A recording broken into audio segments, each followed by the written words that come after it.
آج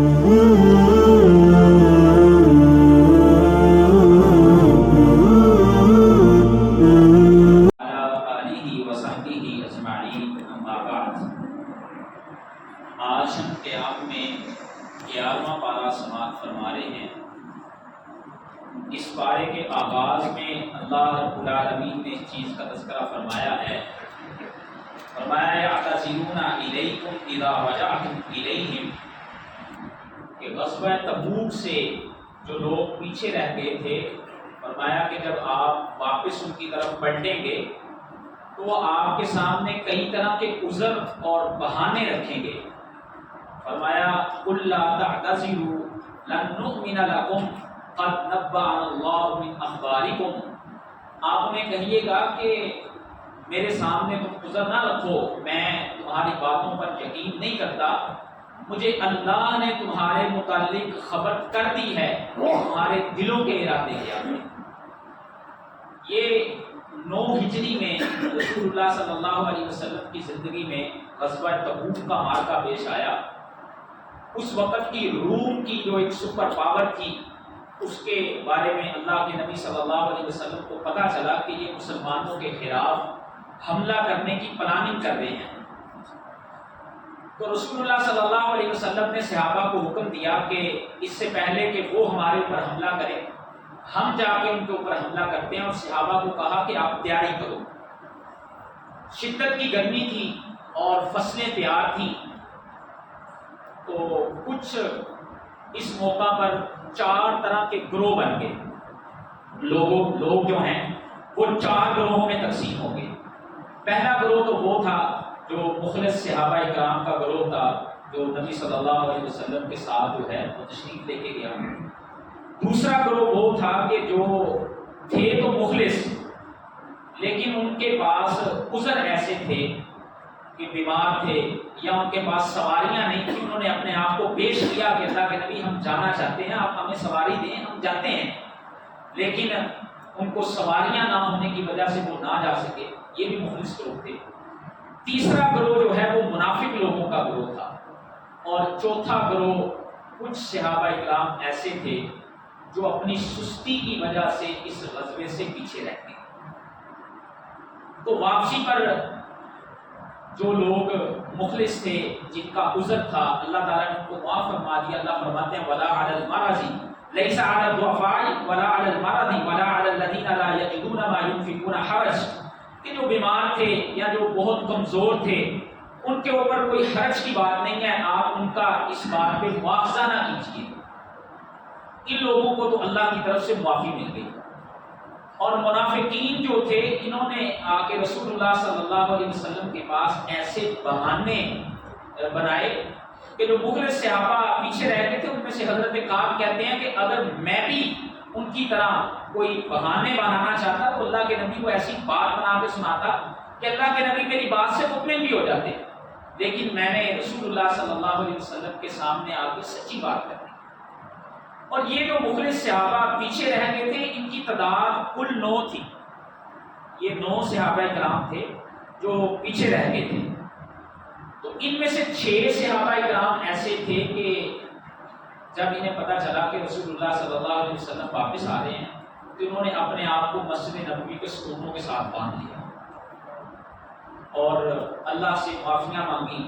تو ان کی معافی جو ہے وہ اس طرح سے ہو گئی۔ لیکن 3 صحابہ کرام ایسے تھے کہ جنہوں نے رسول اللہ صلی اللہ علیہ وسلم کے پاس آ کے کہا کہ اللہ کے نبی ہمارا کوئی عذر بھی نہیں تھا، ہم سے سستی ہو گئی، ہم جنگ سے پیچھے رہ گئے ہیں۔ ایک حضرت ہلال تھے، مرارہ تھے، اور قعب رضی اللہ تعالیٰ تھے۔ یہ 3 صحابہ تھے۔ وعلی الثلاثة الذین خلفوا، اللہ فرماتے ہیں وہ 3 جو جنگ سے پیچھے رہ گئے تھے۔ تو رسول اللہ صلی اللہ علیہ وسلم کی طرف سے حکم ہوا کہ ان کا بائیکاٹ کر دیا جائے، اور بائیکاٹ بھی ایسا ہوا کہ آپ نے فرمایا کہ ان کی بیویاں بھی ان سے جدا ہو جائیں۔ اور حضرت مرارہ کی بیوی رسول اللہ صلی اللہ علیہ وسلم کے پاس آئی اور آ کے کہا اللہ کے نبی وہ تو جس دن سے آپ نے ان کے بائیکاٹ کا اعلان کیا وہ تو ہر وقت روتے ہی رہتے ہیں، اور مجھے اس بات کا ڈر ہے کہ اگر آپ مجھے صرف اتنی اجازت دے دیں کہ میں اس کو کھانا پیش کر دیا کروں. اگر میں نے بالکل اس کا بائیکاٹ کر دیا، کھانا بھی اس کے سامنے نہ رکھا، تو مجھے ڈر ہے کہیں وہ ہلاک نہ ہو جائے. تو ان تینوں نے پھر اللہ کے سامنے اتنی گڑ گڑا کے معافی مانگی. ان کا جب بائیکاٹ ہوا تو عیسائیوں کے بادشاہ کی طرف سے حضرت کعب کہتے ہیں کہ میرے نام پہ خط آیا، اور جب وہ خط لے کے ایلچی آیا تو اس نے آ کے مجھے خط دیا، اور میں خط میں پڑھتا ہوں. خط کیا لکھا ہے کہ تمہارے نبی نے تمہارے ساتھ انصاف نہیں کیا، تم اتنے غزوات میں جاؤ اور ایک میں نہ جاؤ تو تمہارے بائیکاٹ کا اعلان کر دیا گیا ہے. اے کعب تم ہمارے پاس آ جاؤ، ہم تمہیں پروٹوکول بھی دیں گے، عزت بھی دیں گے، اور تم ہمارے ساتھ شامل ہو جاؤ آگے. حضرت کعب کہتے ہیں یہ میرے لیے ایک آزمائش تھی. میں نے اس خط کو پکڑا اور میں نے اس کو تندور کے اندر پھینک دیا. اور اس کے بعد ان صحابہ کرام نے 40 دن تک اللہ سے اتنی گڑ گڑا کے معافیاں مانگی، اتنی معافیاں مانگی. اللہ فرماتے ہیں حتی اذا ضاقت علیہم الارض بما رحبت وضاقت علیہم انفسہم، زمین کشادہ ہونے کے باوجود ان کے اوپر تنگ ہو گئی تھی، ان کو کوئی بلاتا ہی نہیں تھا، کوئی سلام بھی نہیں کرتا تھا ان کے ساتھ. رسول اللہ صلی اللہ علیہ وسلم نے جب بائیکاٹ کا حکم دے دیا تو اللہ تعالیٰ فرماتے ہیں کہ وَظَنُّوا أَن لَّا مَلْجَأَ مِنَ اللَّهِ إِلَّا إِلَيْهِ، جب انہیں اس بات کا یقین ہو گیا کہ اللہ کے علاوہ ہمارا کوئی ٹھکانہ نہیں ہے، انہوں نے گڑ گڑا کے اپنے رب کو اتنا منایا کہ قرآن مجید میں پھر اللہ تعالیٰ نے ان کی توبہ کے لیے آیات نازل. رسول اللہ صلی اللہ علیہ وسلم کے بعد جب یہ توبہ کا اللہ کی طرف سے یہ احکامات آئے تو رات کا وقت تھا. امی عائشہ صدیقہ رضی اللہ تعالیٰ عنہ فرماتی ہیں کہ رسول اللہ صلی اللہ علیہ وسلم نے مجھے بتایا کہ میرے پاس ابھی یہ وحی آئی ہے. تو میں نے کہا اللہ کے نبی آپ ابھی لوگوں کو نہ بتائیں، مگر نہ رات کا وقت ہے، آپ صبح نماز کے وقت جو ہے وہ لوگوں کو بتا دیجیے. تو صحابہ کہتے ہیں کہ رسول اللہ صلی اللہ علیہ وسلم نے پھر فجر کی نماز کے بعد ہمیں بتایا کہ ان تینوں صحابہ اکرام کی اللہ رب العالمین نے توبہ کو قبول کر لیا ہے. تو صحابہ کہتے ہیں کہ کچھ حضرت کعب کے گھر کی طرف پیدل دوڑے، کچھ گھوڑوں پر سوار ہو کے دوڑے، اور ایک صحابی تھا وہ جا کے پہاڑ کے اوپر کھڑا ہو کے کہتا ہے فزت یا کعب، فزت یا کعب، اے کعب تم کامیاب ہو گئے ہو، اللہ نے تمہاری توبہ کو قبول کر لیا. اور حضرت کعب کہتے ہیں کہ اس دن میرے پاس قیمتی ایک قمیض تھی جو میں نے اپنے بدن پہ پہنی ہوئی تھی. جب وہ آدمی میرے پاس آیا جس کی بات میں نے سب سے پہلے سنی تھی کہ کعب تو کامیاب ہو گیا، اللہ نے تیری توبہ کو قبول کر لیا ہے، تو میں نے وہ اپنی قمیض جو ہے وہ اس صحابی کو ہدیہ کر دی، اس کو میں نے تحفے میں دی. تو اللہ تعالیٰ نے اس سورہ کے اندر ان صحابہ کرام کی توبہ کا جو ہے وہ ذکر کیا ہے. اس کے بعد آگے اللہ فرماتے ہیں والسابقون الاولون من المہاجرین والانصار، کہ جتنے بھی رسول اللہ صلی اللہ علیہ وسلم کے صحابی ہیں، وہ چاہے انصار میں سے ہوں، وہ چاہے مہاجرین میں سے ہوں، وہ چاہے پہلوں میں سے ہوں یا بعد والوں میں سے ہوں، جتنے بھی ہیں جس کو شرف صحابیت مل گیا. اور صحابی کسے کہتے ہیں؟ صحابی کی تعریف کیا ہے؟ من لقی رسول اللہ صلی اللہ علیہ وسلم، جس کی رسول اللہ صلی اللہ علیہ وسلم کے ساتھ ایمان کی حالت میں ملاقات ہو گئی. دیکھنا شرط نہیں ہے کیونکہ بعض صحابہ نبینے بھی تھے جن کی ملاقات ہو گئی رسول اللہ صلی اللہ علیہ وسلم کے ساتھ اور ایمان کی حالت میں ہی انہیں موت بھی آئی، یہ صحابی ہے. اللہ فرماتے ہیں یہ جتنے بھی تھے رضی اللہ عنہم ورضوا عنہ، اللہ ان سے راضی ہے اور یہ اللہ سے راضی ہے. یہ اللہ کی رضا کے سرٹیفکیٹ ملے صحابہ کرام کو اس زمین کے اوپر، اس زندگی کے اندر. اور آج اگر کوئی صحابہ کرام کے متعلق کوئی ایسی ویسی بات کرتا ہے، وہ کوئی بھی صحابی ہے، وہ چھوٹا سے صغار صحابہ میں سے ہو یا کبار صحابہ میں سے ہو،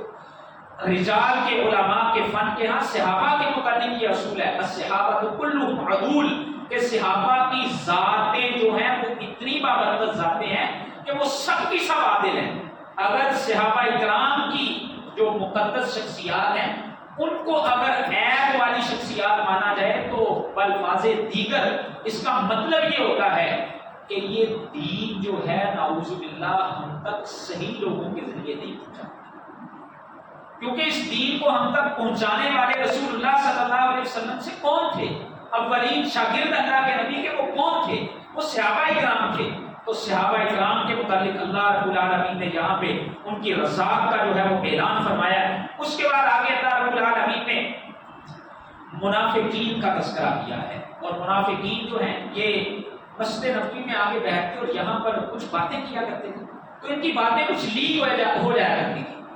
انہوں نے پلاننگ کی کہ یار مسجد نبوی میں بیٹھ کے باتیں کرتے ہیں اور وہ باتیں لیک ہو جاتی ہیں، تو کیوں نہ ایسا کریں کہ ہم اپنی مسجد ہی علیحدہ بنا لیں۔ تو اللہ تعالیٰ نے اس کو قرآن مجید میں مسجد زرار کا نام دیا ہے۔ اللہ فرماتے ہیں کہ جب انہوں نے یہ مسجد بنانے کا پلان کیا تو انہوں نے رسول اللہ صلی اللہ علیہ وسلم کو دعوت دی کہ آپ تشریف لا کے جو ہے وہ ہماری مسجد کا افتتاح بھی کریں۔ تو رسول اللہ صلی اللہ علیہ وسلم نے کہا ٹھیک ہے میں آ جاؤں گا۔ اللہ کے نبی کو اس وقت پتہ نہیں تھا۔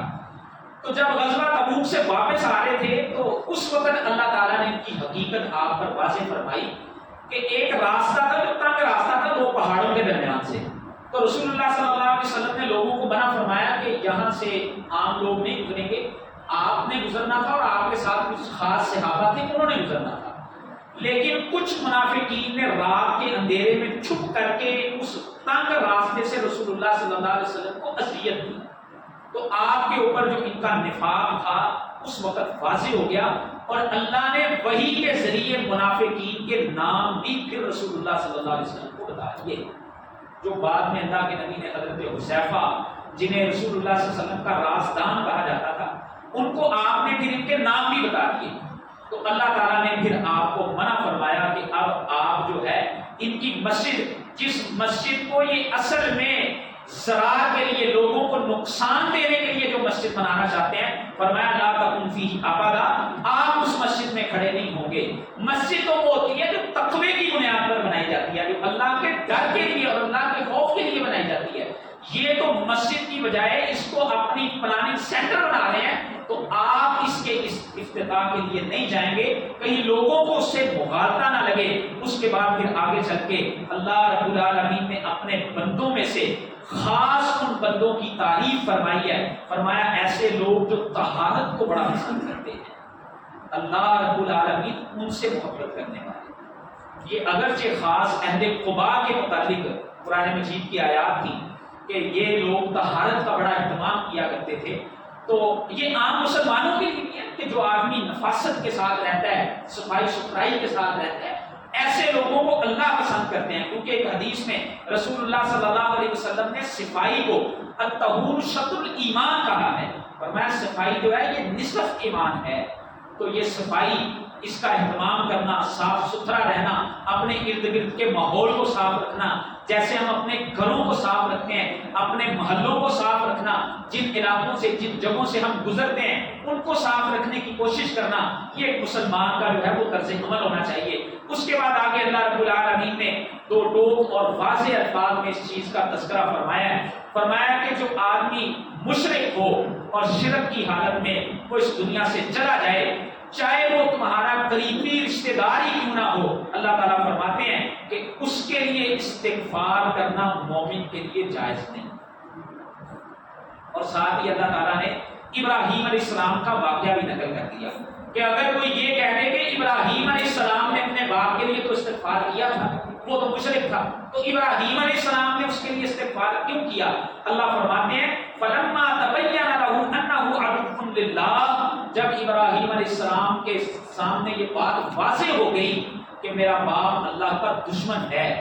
تو اللہ فرماتے ہیں تبرأ منہ، ابراہیم علیہ السلام نے اپنے باپ سے اعلان برات کر دیا تھا۔ یہ اس سے پہلے تھا جو ابراہیم علیہ السلام نے استغفار کیا تھا، تو کسی مشرک کے لیے استغفار کرنا یہ کسی مومن کو زیب نہیں دیتا۔ اس کے بعد آگے اللہ رب العالمین نے رسول اللہ صلی اللہ علیہ وسلم کی کچھ صفتوں کا تذکرہ فرمایا ہے۔ اللہ فرماتے ہیں لقد جاءکم رسول من انفسکم عزیز علیہ ما عنتم حریص علیکم بالمؤمنین، تمہارے پاس ایسے رسول آئے ہیں کہ تمہیں اگر کوئی چیز مشقت والی، کوئی تنگی والی کوئی چیز آئے تو اس رسول کے اوپر بڑی گراں گزرتے ہیں۔ وہ رسول جو ہیں وہ بڑے حریص ہیں، ان کی کوشش یہ ہے کہ یہ ساری کے ساری انسانیت جو ہے یہ اللہ کی جنت کی وارث بن جائے۔ اور فرمایا کہ رسول اللہ صلی اللہ علیہ وسلم کی خوبی یہ بھی ہے بالمؤمنین رؤوف رحیم، آپ مومنوں کے متعلق بڑے نرم دل ہیں،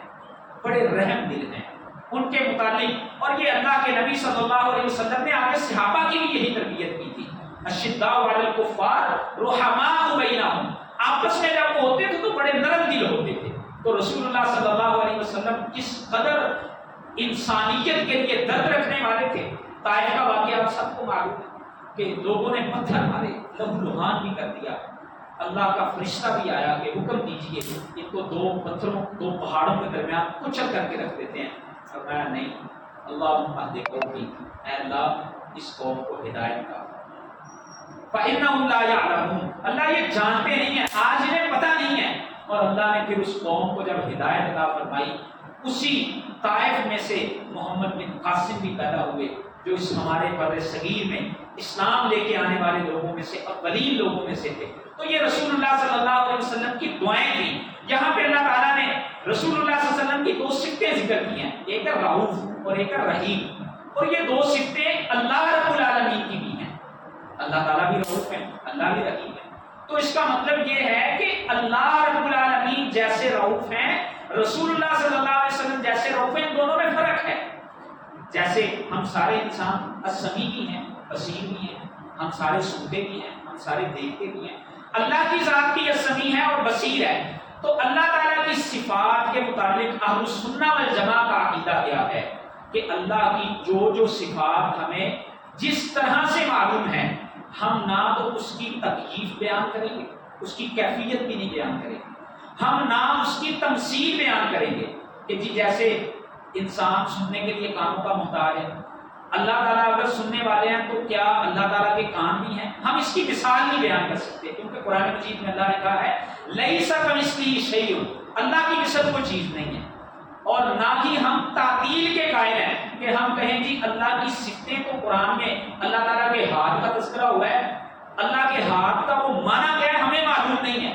یہ بھی نہیں ہم کہہ سکتے، بلکہ ہم اللہ کی جو صفتیں، اللہ تعالیٰ کی جو صفات قرآن مجید میں آئی ہیں، ہم ان کو من و عن مانتے ہیں، اور کما یلیق بجلالہ، جس طرح اللہ کی ذات کے لائق ہے ہم اس طرح مانتے ہیں۔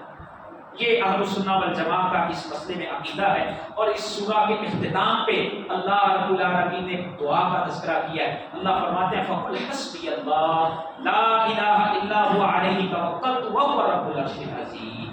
اور رسول اللہ صلی اللہ علیہ وسلم کی حدیث ابو داؤد میں اور امام نسائی رحمۃ اللہ علیہ اعمال السنن و اعمال اليوم والنہار اپنی کتاب میں یہ حدیث لے کے آئے ہیں۔ رسول اللہ صلی اللہ علیہ وسلم نے فرمایا جو انسان صبح و شام 7 مرتبہ یہ دعا پڑھ لیتا ہے، اللہ تعالیٰ اس کو دنیا کی تمام فکروں سے کافی ہو جاتے ہیں۔ تو یہ دعا ہمیں خود بھی سیکھنی چاہیے، اپنے بچوں کو بھی سنانی چاہیے۔ اس کے بعد آگے سورہ یونس شروع ہوتی ہے، یہ مکی سورتوں میں سے ایک سورت ہے۔ اس سورت کے آغاز میں اللہ تعالیٰ فرماتے ہیں کہ لوگ کیا اس بات پہ تعجب کرتے ہیں کہ ہم نے ان کی طرف ایک انسان کو، ایک رجل کو جو انہی میں سے ہے رسول بنا کے بھیج دیا۔ وہ کہتے تھے رسول تو ایک فرشتہ ہونا چاہیے۔ فرمایا اگر فرشتہ تمہارے پاس رسول آتا تو تم اس کی باتوں کو اور وہ تمہارے احساسات کو سمجھ نہ سکتا۔ اس لیے اللہ رب العالمین نے تمہارے اندر جو ہے وہ انسانوں میں سے ہی، مردوں میں سے ہی ایک ذات کو جو محمد صلی اللہ علیہ وسلم ہے ان کو رسول بنا کے بھیجا ہے۔ اس کے بعد آگے کئی آیات میں اللہ تعالیٰ نے اپنی توحید کا ذکر کیا ہے، مختلف دلائل ذکر کیے ہیں۔ اللہ فرماتے ہیں اللہ ہی کی وہ ذات ہے جس نے آسمان اور زمین کو 6 دنوں کے اندر بنایا، اور وہ اللہ ہی کی ذات ہے جس نے تمہارے لیے یہ سورج کے نظام کو بنایا، جس نے تمہارے لیے چاند کو روشن بنایا اور پھر ان کی منازل بھی طے کر دی تاکہ تم ان کے ساتھ جو ہے وہ اپنے سالوں کی اور اپنے حساب کتاب کی جو ہے وہ گنتی جان سکو۔ اور اللہ فرماتے ہیں اس کو بھی دیکھا کرو، یہ کبھی رات آتی ہے کبھی دن آتا ہے، یہ دن اور رات کے آنے جانے میں بھی تمہارے لیے اللہ تعالیٰ کی طرف سے بہت بڑی نشانی ہے۔ فرمایا جو لوگ اللہ کی ان نشانیوں کو دیکھ کر کے اللہ کو ماننے والے ہیں اور کل قیامت کے دن کی ملاقات کے اوپر یقین رکھنے والے ہیں، ان کے لیے اللہ کے ہاں بڑے انعام ہیں۔ اس کے بعد آگے اللہ تعالیٰ نے انسانوں کے رویے کا تذکرہ کیا ہے۔ فرمایا انسانوں کا رویہ کیا ہے کہ جب ان کے پاس تکلیف آتی ہے، جب انہیں کوئی بیماری چھوٹتی ہے تو پھر یہ قائدن قائمن کھڑے ہوتے، اٹھتے بیٹھتے لیٹتے، ہر حال میں اللہ کو یاد کرتے، اور جب ان سے وہ تکلیف دور ہو جاتی ہے تو یہ اللہ کو ایسے بھول جاتے ہیں جیسے انہیں کسی تکلیف نے چھوا ہی نہیں تھا۔ یہ انسانوں کا رویہ اللہ تعالیٰ نے یہاں پہ ذکر کیا ہے۔ مومن کا رویہ کیا ہوتا ہے؟ وہ خوشی کی حالت میں ہو، غمی کی حالت میں ہو، اس کے اوپر کوئی آزمائش ہو یا وہ بغیر آزمائش کی حالت میں ہو، وہ ہر وقت اپنے اللہ کے ساتھ جڑ کے رہتا ہے، اللہ کی یاد سے کبھی غافل نہیں ہوتا ہے۔ اس کے بعد آگے اللہ رب العالمین نے اس بات کا تذکرہ کیا ہے، فرمایا کہ یہ جو کشتیاں جن کے اندر تم سفر کرتے ہو، جو تمہیں پانیوں کے اوپر لے کے چلتی ہیں، اور جب یہ تمہیں ہوائیں لے کر کے چل رہی ہوتی ہیں، تم ان کے ساتھ بڑے خوش ہوتے ہو، حتیٰ کہ اچانک جب کوئی موجیں آ کے ان کو گھیر لیتی ہیں اور تمہیں یقین ہو جاتا ہے کہ اب ہم جو ہے وہ کسی مصیبت میں پھنسنے والے ہیں، تو اللہ فرماتے ہیں جو مشرکین ہوا کرتے تھے، اللہ کے ساتھ شرک کرنے والے لوگ تھے، وہ بھی اس حال میں دعوا اللہ مخلصین لہ الدین، اللہ کو مخلص ہو کے پکارتے تھے کہ اب اس مصیبت سے ہمیں اللہ کے علاوہ کوئی نجات دینے والا نہیں ہے۔ اور ہمارے مسلمانوں کے ہاں آپ کو کچھ باتیں ایسی بھی مل جائیں گی، یا معین الدین چشتی فار لگا دے میری کشتی، اور اللہ کہتے ہیں کہ یہ جو اس حال میں اللہ کو مخلص ہو کے پکارنے والے تھے، ان کا ایک مشہور واقعہ، جب رسول اللہ صلی اللہ علیہ وسلم فتح مکہ کے لیے آئے تو ابو جہل کا بیٹا اکرمہ جو تھا یہ مکہ چھوڑ کے بھاگ گیا، اور یہ سارے سمندر کی طرف گیا، کچھ صحابہ اس کے پیچھے بھی گئے، یہ کشتی میں سوار ہو کے نکل گیا، حتیٰ کہ جب یہ کشتی میں جا کے سوار ہوا تھوڑا آگے گیا تو اس کی کشتی کو بھی موجوں نے گھیر لیا، اور اس نے وہاں پہ بیٹھ کے ارادہ کیا کہ اگر اللہ نے مجھے یہاں سے نجات دے دی تو میں جا کے رسول اللہ صلی اللہ علیہ وسلم کے پاس اسلام قبول کر لوں گا۔ تو اللہ تعالیٰ نے اس کشتی سے جب اسے نجات دی تو یہ رسول اللہ صلی اللہ علیہ وسلم کے پاس آیا، اور یہ اکرمہ رضی اللہ تعالی عنہ ہے۔ تو اللہ تعالیٰ نے یہاں بھی اس کا بھی تذکرہ فرمایا ہے۔ اس کے بعد آگے اللہ تعالیٰ نے دنیا کی زندگی کی مثال بیان کی ہے، کہا دنیا کی زندگی کی مثال ایسے ہی ہے جیسے اللہ تعالیٰ آسمانوں سے پانی نازل کرتے ہیں، اور وہ زمین کی جڑی بوٹیوں کے ساتھ جو تم دانے زمین کے اندر بوتے ہو اس کے ساتھ ملتی ہے، اور پھر زمین جو ہے وہ ہرے اور کھلکھلاتے کھلیان کے ساتھ کھڑی ہو جاتی ہے اور بڑی خوبصورت لگتی ہے، اور تمہیں پھر اس بات کا یقین ہو جاتا ہے کہ ہم اس کے اوپر قادر ہیں۔ تو اللہ فرماتے ہیں پھر اچانک ہماری طرف سے حکم آتا ہے رات کے کسی ایک حصے میں، اور وہ زمینیں اور وہ فصلیں جن کو تم سمجھ رہے ہوتے ہو کہ اب ہم ان کے مالک بن گئے ہیں، اللہ فرماتے ہیں رات کے کچھ حصے میں جب اللہ کا حکم آتا ہے تو تھوڑی دیر بعد ایسے لگتا ہے جیسے وہاں پر کچھ تھا ہی نہیں۔ یہ انسان کی زندگی ہے جو اللہ تعالیٰ نے زندگی دی ہے۔ انسان جب بڑا ہو جاتا ہے، کڑیل جوان ہو جاتا ہے، یہ سمجھتا ہے کہ مجھ سے بڑی کوئی چیز ہی نہیں ہے، اپنے ناک میں مکھی ہی نہیں بیٹھنے دیتا۔ اللہ فرماتے ہیں اس کی زندگی کی حقیقت تو یہ ہے کہ اگر اللہ کا حکم ابھی آ جائے تو یہ سانس جو نیچے گیا ہے یہ بھی اوپر نہیں آ سکتا۔ یہ تمہاری زندگی کی حقیقت ہے۔ تم کہاں بھولے پھرتے ہو؟ کس چیز نے تمہیں دھوکے میں ڈال رکھا ہے؟ اپنے رب کے بارے میں آؤ، اپنے رب کے ساتھ جڑ جاؤ اور اس رب کے ساتھ مل کر کے اس کی یاد میں جو ہے وہ اپنی زندگی بسر کرنے والے بن جاؤ۔ اس کے بعد آگے اللہ رب العالمین نے قرآن مجید کا ذکر کیا۔ یہ مشرکین مکہ کہا کرتے تھے کہ یہ قرآن جو ہے نا یہ اللہ کی طرف سے وحی نہیں آتی، بلکہ رسول اللہ صلی اللہ علیہ وسلم کی ایک 5 ممبر ٹیم ہے جن کے ساتھ مل کے اللہ کے نبی یہ کہانیاں بنا کے لے آتے ہیں،